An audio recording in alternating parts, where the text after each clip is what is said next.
Okay, Chinese cut tayo, guys. Saan ko lang konti. Sobra. Taba na lang alisin ko. Cherry bonbon. Ay, ilang kilo? 3 Chinese cut. Sakto. No. Sakto, 3 kilo.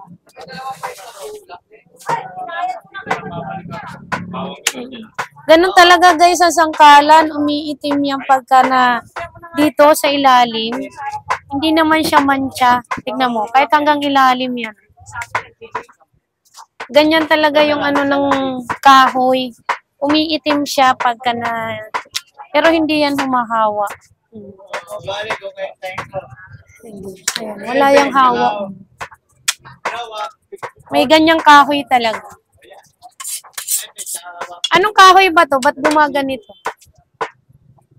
Sabi nila sampalok daw. Ay ano yata to eh.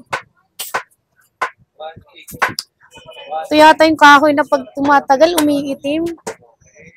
Ano to pong? Ipil? Pag sampalok, hindi ganito?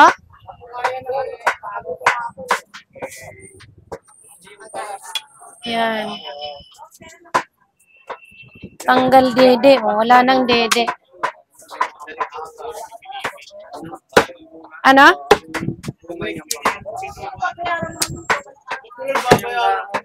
Hindi kaya ano to? Yung ginagawang unan, yung bunga? Ano nga yun? Oo. Hindi yan kayo. Ano yan? Ito? Umiitim talaga katawan nun? Mahugani pala to guys. Yan.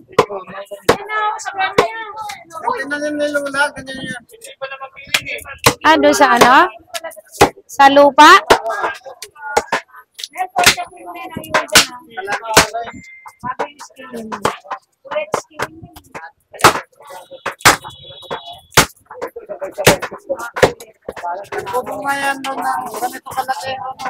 Anong bunga niyan?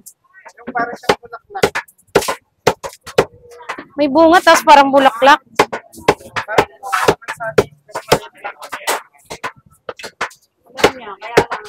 Oh? Mahugani yun? Ay, ano? Di ba malalapad dahon nun? Pangit pala tong sangkalan. Ito na guys. Mahugani pala, hindi sampalok. Dinadaya lang tayo ng mga nagtitinda. Mas maganda pa yung isa ko, maputi.